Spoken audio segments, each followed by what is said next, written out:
It is a bitter winter on the Ukrainian battlefront as strikes continue across the south of Russia. A Ukrainian drone strike has set oil terminal tanks on fire at the Volna. Russian authorities claiming 3 dead and 8 injured. Russia, on the other hand, continues to pummel Ukraine after their recent drone attacks, which took out Ukraine's major energy infrastructure and bringing life to stand still.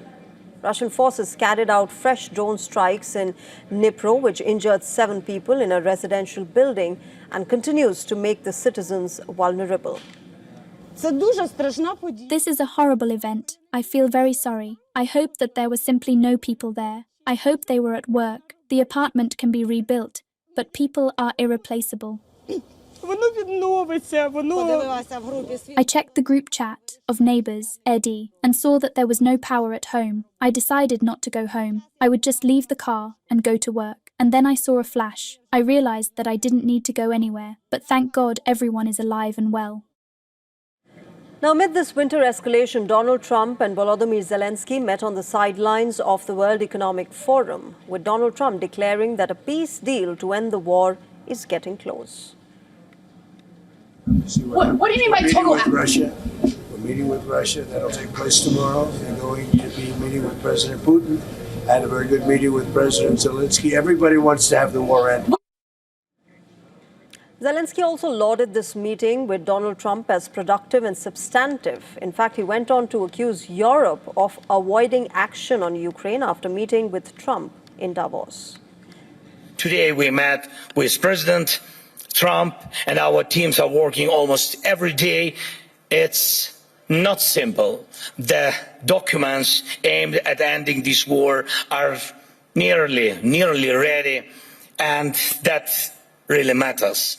Europe loves to discuss the future, but avoids taking action today, action that defines what kind of future we will have. That is the problem. Why can't President Trump stop tankers from the shadow fleet and seize oil, but Europe doesn't? Zelensky also said that a 2-day trilateral meeting between US, Russia and Ukraine will take place in the UAE over this weekend. Steve Witkoff is due to meet Russia's Vladimir Putin at the Kremlin later before flying to Moscow. Witkoff told reporters that it got down to one issue and that both parties have discussed iterations of that issue is solvable. Witkoff gave no details about the remaining sticking point, but recent talks have focused on the future status of Ukraine's industrial heartland in Donbas, with a proposal for a demilitarized and free economic zone in exchange for security guarantees for Kiev. Now, there has been concern in Kiev that Trump's spat with his European NATO allies over the future of Greenland has deflected him from the war in Ukraine. Previously, remember, after talks in Miami, Zelensky had said that a 20-point U.S. plan to end the war was 90% ready and that Ukraine's position on Donbas in eastern Ukraine was different to that of Russia's.